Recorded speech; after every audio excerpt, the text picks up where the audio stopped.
Ebony Magazine called our next guest Black America's favorite white comedian, and he's been making us laugh for more than a decade in hits like Think Like a Man, Ride Along, and on BET's Comic View. And now he's bringing the funny and a new stand-up comedy special and the movie Think Like a Man 2. Comedian and actor Gary Owen, welcome to Arise. What's up? Hey. That literally is like the best board I've ever seen of me. Ever. All about you. Your graphics department needs a raise. Woo!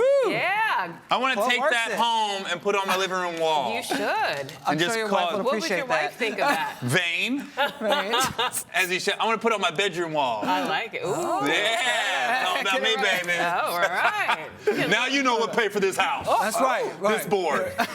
Getting a little freaky there, Gary. Yeah, what a great wall, man. Yeah, shout out to Chloe, our graphic designer. Yes. She did Chloe. an amazing job. Chloe, she Woo, rocks. shout out. Literally the best I've ever right. seen. Because the movie hasn't come out yet, so I've never seen that still of the slot machine from the movie. Well, there it is. And that's from here. last week. That was the All right, press enough about the junket. wall. We got to talk about you. Yes, Sorry. we got to get to the All movie. right. They got June 20th. All right, well, tell us more since we're already there. June 20th, Think Like a Man 2. Yes.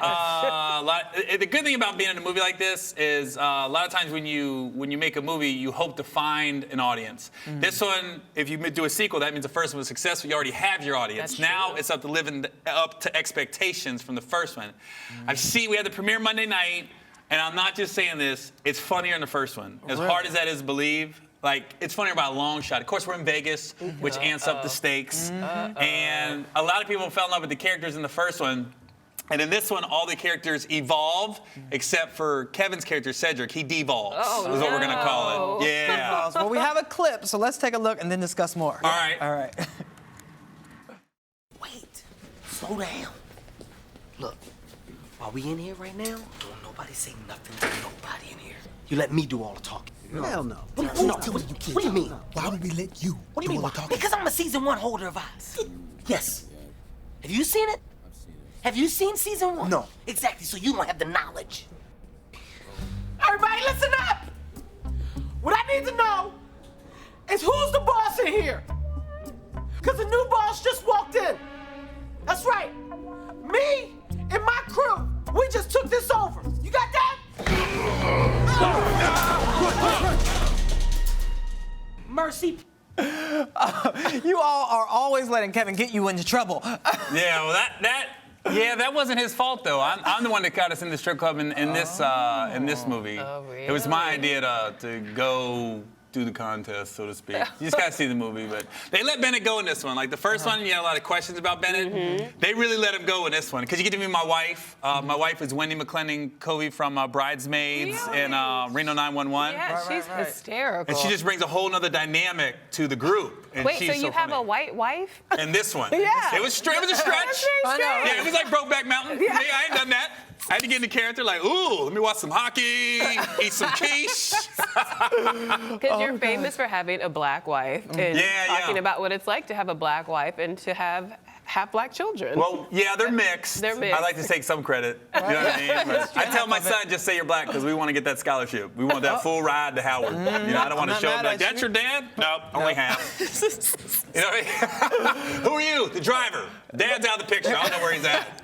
Just trying to step in. Big brother, big sister program right here. I like that. But I you like also that. joke about not being able to do your daughter's hair. Yeah. Well, that like? I think a lot of men have problems with their hair, with daughter's hair in general. But the mixed hair, man. So this is what I started to do. We had a cafeteria worker when she was my daughter's she's gonna be in 7th next year, so we're out of this stage. It's just coming to an end.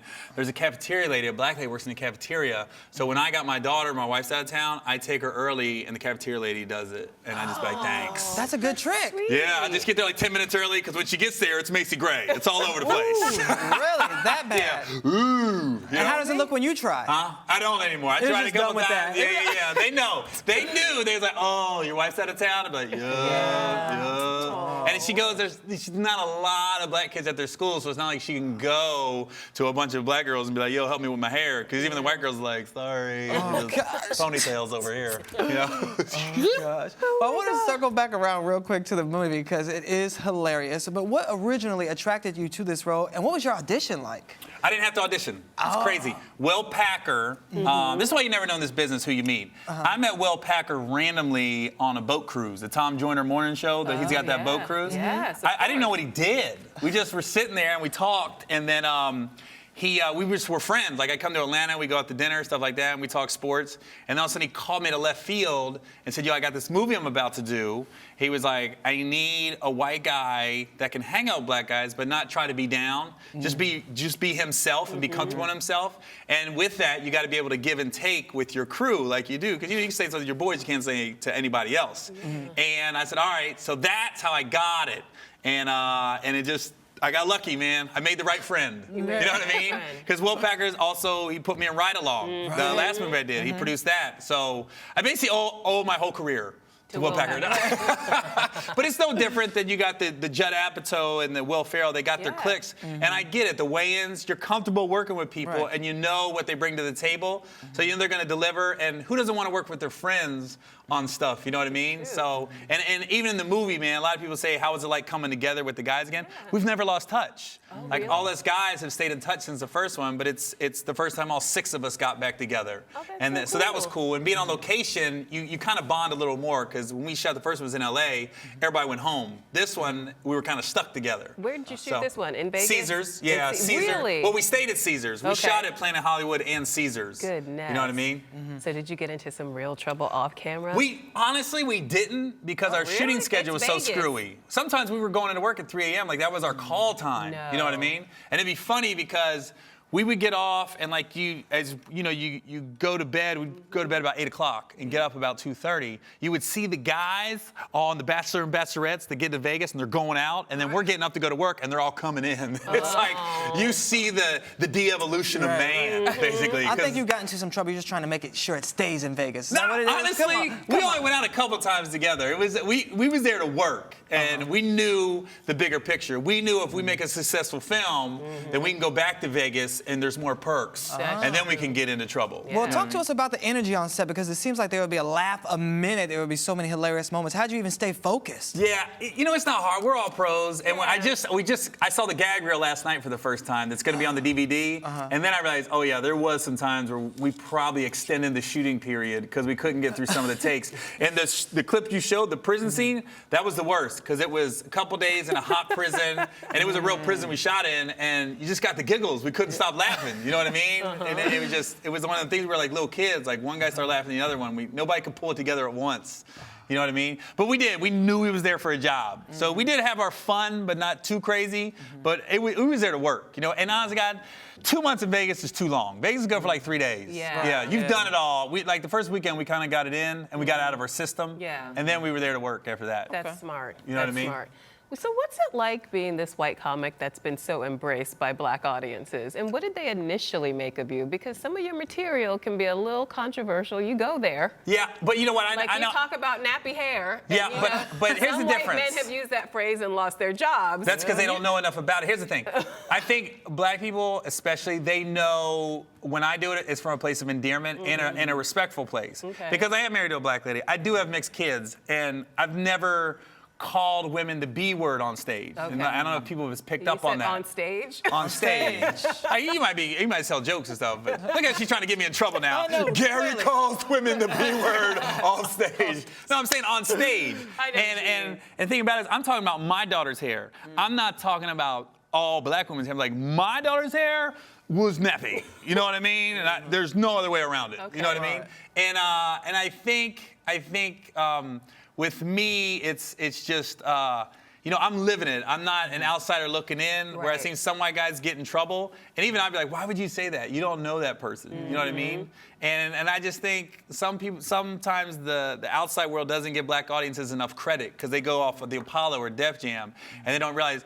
I mean, I always say the difference between black audiences and white audiences, black people have no skeletons. It's like, just tell us the truth, and we'll go with you. Just don't try to snowball us. And I'm not a character on stage either. I'm the same guy on as I am off, you know? I'm not sagging my pants. I'm not on stage, what's up? Yeah. You know, I'm just Gary on stage. And I think that's why I've been embraced. You know what I mean? Well, We like it. Yeah. Take Yeah. us back before you hit the stage in all the movies. Were you like the class clown growing up? And when did you know you could turn your jokes into a career? It's weird. Like, even growing up, I knew I wanted to be a stand-up. Really? I just didn't know how. Like, how do you do it? And there was the old host of Family Feud named Ray Combs. I don't know if you guys remember him. Of course, yeah. He had a comedy club in Cincinnati, and that's where I grew up. And I used to, when I got like 17, 18 years old, I was in the military, but I would come home every now and then, and I would sit outside the comedy club because I wasn't old enough to get in, and I would just listen to the comics. And I just remember there was a big brother was a door guy. He was a bald-headed guy with a big earring. He started noticing me. He's like, "What are you doing?" I said, "I want to be a stand-up. I just want to listen." So he used to let me sit at his back high-top table and watch the comics. He used to give me cheeseburgers and Cokes because I wasn't know what to drink. And that's when the fire started. I was like, I can do this. I know it sounds conceited, but I was like, I can do this. I'm funnier than that guy that just got off stage. And I had never been on stage yet. And then I just started getting on stage. And the reason I gravitated to quote-unquote black comedy is because when I got to LA, the mainstream rooms I couldn't get on. Really? But the black rooms, I would just show up. And I'd be like, "Can I get on?" I'll go up first, you know? And it's like, "All right, we'll put you on first, see what you got." And I could get on like 5, 6 times a week instead of just waiting. And I think, you know, again, a lot of white comics might get intimidated by black rooms because all they see is Def Jam and the Apollo. They just won't drive into that part of town and give it a shot. Where I was just like, dude, I just want to get on stage. I can care less who's here. They can be blind. They ain't got to see me. You know what I mean? Yeah. Well, I'm happy you persevered. Let's talk about your new You comedy. said persevere. Like I just came through a war zone. You made it. Hey, you know, some of those audiences They like to tough. boo. Black audiences do boo. They're not easy. They're rough. No, I say black audience. I always say you got about a 30-second one-joke time limit. You hit them hard first, and you're good. But if you don't bring it in the first minute, it's a wrap. It's a problem. You can tell it's coming. Yeah. Boom! Like, no, wait. I'm not done yet. And they're like, boo, We won't boo you away from here, but you do have to tell us real quick about your new stand-up comic special. Oh, yeah. It's called I Agree With Myself. Okay. And we filmed it in Atlanta late last year, and it's the first project I've funded myself. So I produced it, and I've been lucky enough that I had the capital to go ahead and hire everybody and do it myself. So and the good thing about it, I had complete creative control, and it came out 10 times better than I thought. You know, so I'm just excited for everybody to see it. We're kind of holding it till this movie drops. Okay. And then we want something to come out late summer on the tails of Think Like a Man 2, because we're just banking on it being a huge success, which I know it will be. It will be. So then that'll be the next project that'll be released from me. So I'm just excited because it's so good. And it really is my calling card. It's where I'm at in my life right now. You know what I mean? And you're performing this weekend? Yeah, I'm at West Nyack. I'm at Levity Live. West Nyack. Okay. All right. Yeah, that's in New Right in York. New York. Yeah. Yeah, because when I tell people in New York, they're like, "Where's it at?" Like, it's in New York. You know what I mean? New York's like Brooklyn, the Bronx, Queens. The boroughs. Yeah. Now, you say West Nyack, they'd be like, "Is that Maine? Where's that at? New A little Hampshire?" further up from the city. That's all. No, it's West Nyack, man. It's Levity Live. I'm there tonight, Friday, Saturday, Sunday. I'm here all the way. I got 6 shows this weekend. West right. Nyack, Levity Live. Yeah. Go check him out. You're watching Arise Entertainment 360.